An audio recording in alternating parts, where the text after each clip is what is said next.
House family! I hope everyone's having a great day. Today I wanted to share with you one of my favorite books that my mommy used to read to me called Harvey Potter's Balloon Farm.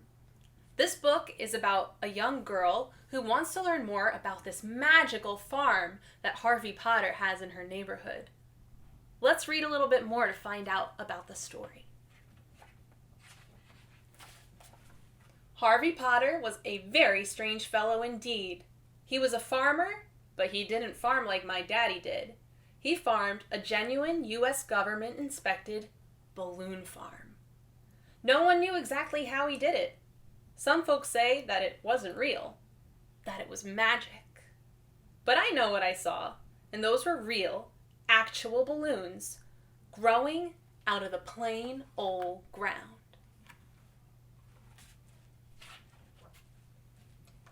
Harvey Potter had some of the prettiest colors you'd ever want to see on a balloon. Pleasin' purple, orange ray sun, yellin' yellow.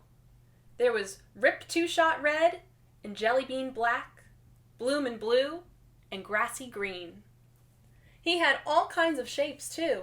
Round balloons, long ones, animal shapes, clowns with big noses and mouths. He even grew monster balloons with scary faces and great big sharp teeth in time for Halloween.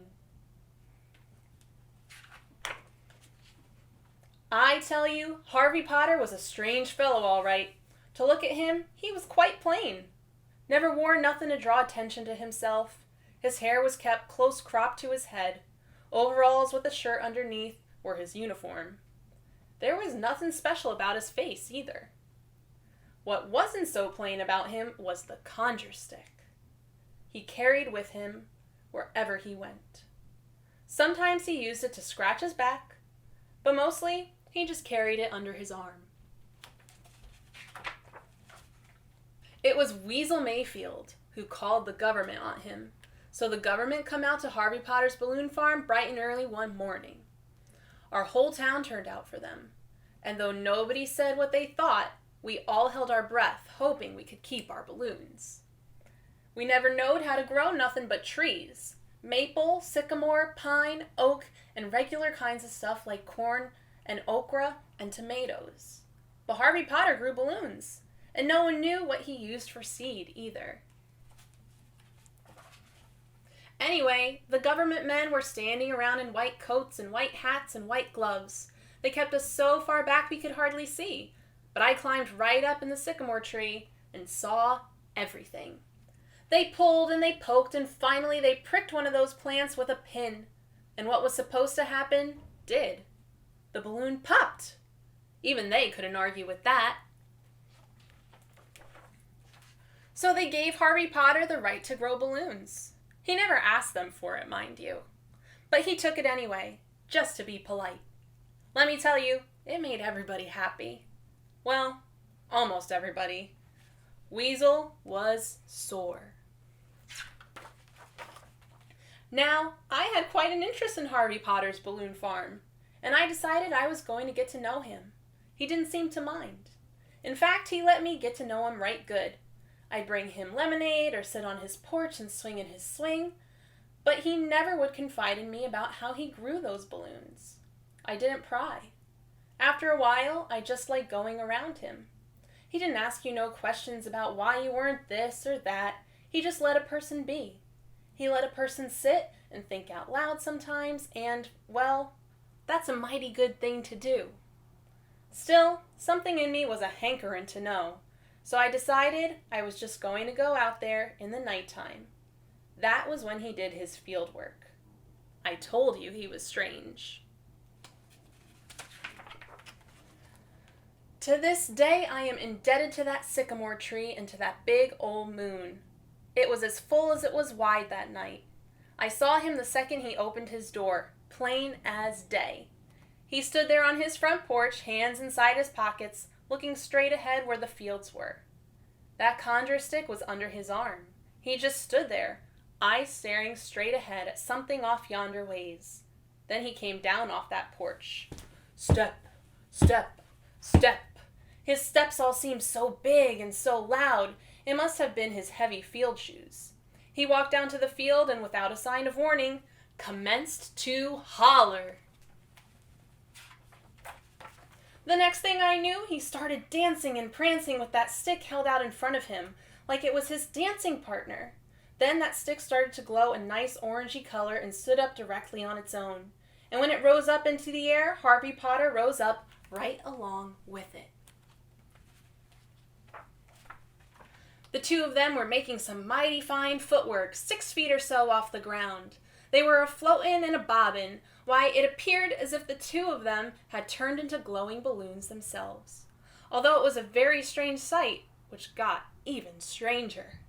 Harvey Potter dropped back down to the earth, grabbed hold of that stick, and waved it round over his head. He whooped, and he hollered, and he yelled, and he carried on so.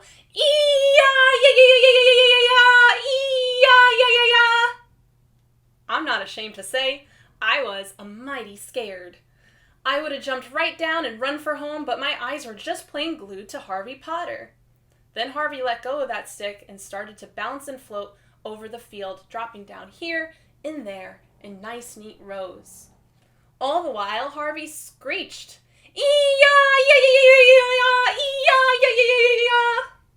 All of a sudden, that stick came to a complete halt and flew right back into his hand.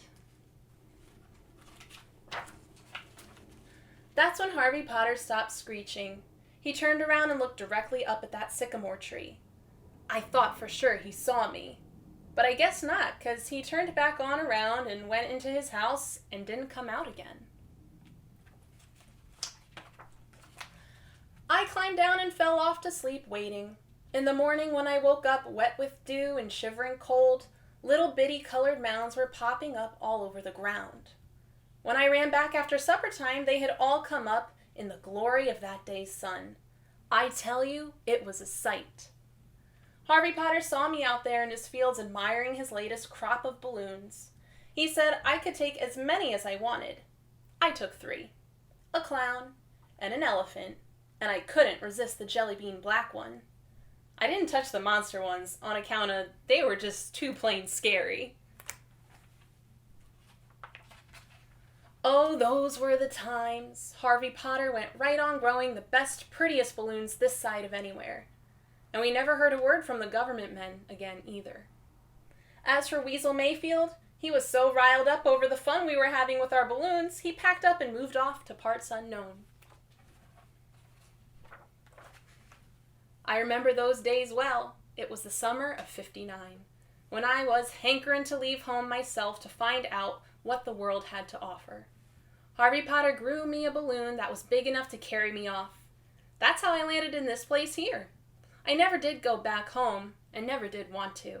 This here place was just right for me. These days, I farm, and I am not one to brag, but I have harvested my 32nd crop of balloons. Now, I don't grow mine the exact same way as Harvey Potter does, on account of I am not Harvey Potter. I have my own methods. Maybe I'll show you someday. The end.